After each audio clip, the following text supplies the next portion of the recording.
তারাপীঠ মন্দিরটা সে হয়তো অদ্ভুত ইতিহাস, কিন্তু মা আমায় নিয়ে গেল না।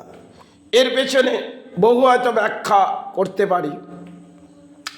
সময়কালে আমি মায়ের মন্দিরে হয়তো যাবার চিন্তা ভাবনা করিনি, কারণ মায়ের মন্দিরে যেটা মা তারা, সেখানে বাবা বামদেব এসেছিলেন, তাই যাওয়া হয়তো একটি বার দরকার ছিলেন। কিন্তু জীবনে যা বুঝেছি ধর্ম থেকে, সেটা হয়তো আমার পরবর্তী জীবনে ঘটেছে। তাই কিছু স্থান হয়তো যেতাম, যেটা হচ্ছে কালীঘাট স্থান, আরেকটি হচ্ছে কামাখ্যা স্থান, আর আগে ছিলাম বোম্বাদেবী। এই তিনটি স্থানই হয়তো আমাকে মা টানিয়েছে। মহামায়ার আবির্ভাবে হয়তো এই জায়গায় পড়ে আছি।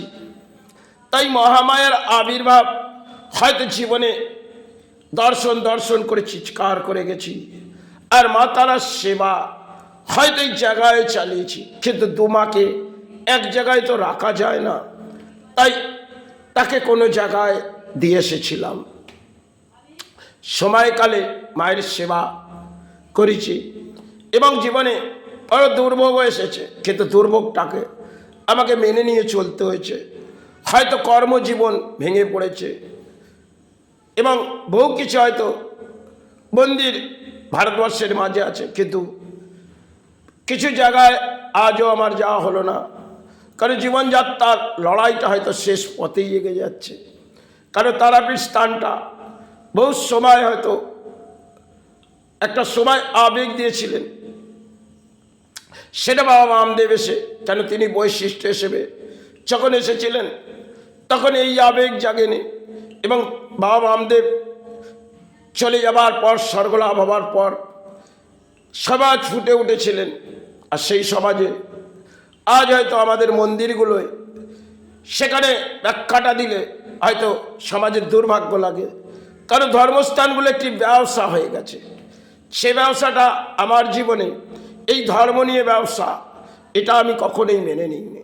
আর সমাজ এটা মেনে নিয়েছে, সেটা সমাজের হয়তো সৌভাগ্য হতে পারে, কিন্তু আমি সেই যে পথটা ধরে বসে আছি, সেটা মাতৃচরণ আর গুরুচরণ। তাই এই জায়গার মাঝেই হয়তো বহুটা সময় কাটিয়ে দিলাম। আজ আছি প্রাণী হিসেবে, কারণ যেতে তো হবে, বহু দূর পথ এসেছি। আসা যাওয়ার ফেলার পেছনে কি আর চাইব। কর্ম ছিল, তা হয়তো মাকে জানিয়ে দিলাম। সাথে ধর্ম ছিল, যা নিরহ হয়ে প্রাণী যারা ব্যাধি ছিল, তা হয়তো কাটিয়ে দিলাম। কারণ এই আসা যাওয়ার ফেলার পেছনে চিৎকার করে কি হবে। তাই ধর্মই আমার কাছে শ্রেষ্ঠ। হয়তো মায়ের সেবা দীর্ঘ সময় চালালাম, জীবনটা কখনো দুঃখ দারিদ্রতা কেটে গেল। তাই জীবনে হয়তো কখনো ঝড় বয়ে এসেছে, কারণ তার গতিবেগ আমি জানি না, তাই আমাকে কাটিয়ে দিতে হয়েছে। কারণ ধর্মের যখন আশ্রয় নিয়েছি, জীবনে কখনো দারিদ্রতা আসবে, সে দারিদ্রতা আসার পর হয়তো সুখের ছায়া, কিন্তু সেটা জীবনে বাঁধলো না, বাঁধলো হয়তো কি জরা ব্যাধি, তা হয়তো উত্তাল হয়ে উঠল। তাই সেবার মাঝে মায়ের কাছে যতটুকুন প্রার্থনা করলুম, আজ আছি। তাই বারংবার মাকে জানিয়ে যায়, বা দর্শন দে। জীবনে হয়তো দুর্ভাগ্য করে মানুষের জন্ম পেয়েছি জরা ব্যাধি, আজ আছি কালসি চরণে নিস। বহু সময় হয়তো এই জগতে এসেছি মা, আসা যাওয়ার ফেলার পেছনে কি আর চাইব। জীবনে যেটুকুন পেয়েছি, কাল তো চলে যেতে হবে, তাই হারিয়ে তো সবই যেতে হবে। মহামায়ার অদ্ভুত লীলা যা হয়তো এই বাংলার মাঝেও আছে, কিন্তু আজ বড় একা। সে সময় কালীঘাট স্থান দেখেছিলাম, সে সময় মায়ের মন্দিরে ভেতরে প্রবেশ করিনি, কারণ মা যেন বাইরে থেকে সরিয়ে দিয়েছিল। কারণ যে কালী পুজোর রাত মায়ের কাছে যখন গেলাম, সেখানে দেখলাম ব্যবসা, সেটা হচ্ছে অর্থের ব্যবসা। তাহলে মা তাকে সন্তানকে সরিয়ে দিয়েছিল এবং সন্তানকে এখন তাকে কোলে তুলেনি, এটাই কামনায়। সময়কালে যে মন্দিরগুলো আমাদের গড়েছিল, সেগুলো রাজাদের হাত দিয়ে। আজকে আমরা রাজাদের তো পাবো না, তারা যে সমাজ বাঁধার কাজ করেছিল, সেটা সময়ের আবেগ আমাদের দিয়েছিল।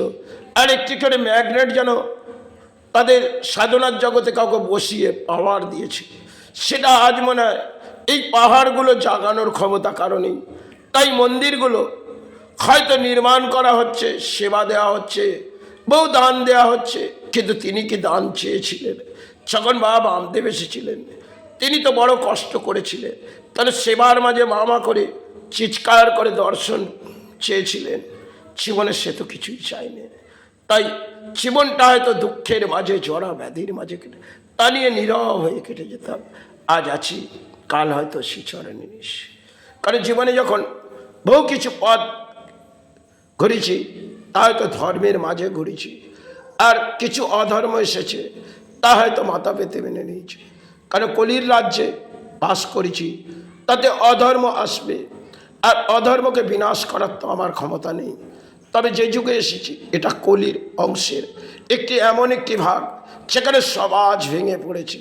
এ সমাজ নতুন করে গড়ে ওঠা খুবই কঠিন। তবে প্রকৃতিতে হয়তো কিছু আসবে, তা হয়তো সময়ের আবেগ হারিয়ে গেছে, তাই একটি ঝড় হয়তো কিছু বয়ে আসবে, যাতে না আসে এটা কামনা করি। কারণ আমারও সন্তান পরিবার আছে, তাই মাকে জানাই সকল সন্তান যেন সাহারা রাখিস। এই জগতে যখন এসেছি সেবাটা সেরে যাচ্ছি মা। আজ আছি চরণ ভরিয়ে, কাল সে চরণে নিস। এই জগৎভূমিতে বড় একারই মা, বড় একা। তাই সাধকের ওই গানটি আমার অসাধারণ মনে পড়ে মা। ভবে একা দাও হে দেখা, প্রাণ সখা বেদনা।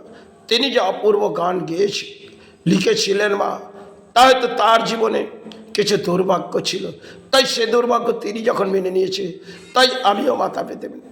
তাই মা এসেছি যখন যেতেই হবে প্রাণী হিসেবে, সে চরণে নিস মা। আর ভারতবর্ষের সমস্ত গুরুকে আমি সে চরণের শতকোটি প্রণাম জানিয়ে আমি সেবার মাঝে আসবো। তারা তো ভারতবর্ষের গুরু, তাই সমস্ত গুরুকে আমি প্রণাম জানাই মা। হে চৈতন্য মহাপ্রভু, হে বাবা বৈশিষ্ট্য দেব, হে বাবা বামদেব, হে সাধক রাম প্রসাদ, হে ঠাকুর অনুকূলচন্দ্র, হে তৈলক স্বামী, হে স্বামী প্রেমানন্দ, হে বাবা লোকনাথ, হে সাইনাথ মহারাজ, সমস্ত গুরুকে প্রণাম জানিয়ে, আমার শের গুরুকে প্রণাম জানিয়ে ঠাকুর শ্রীরামকৃষ্ণ মা শারদাকে, স্বামী বিবেকানন্দ অন্তর্দয় ভারত আর বিশ্বের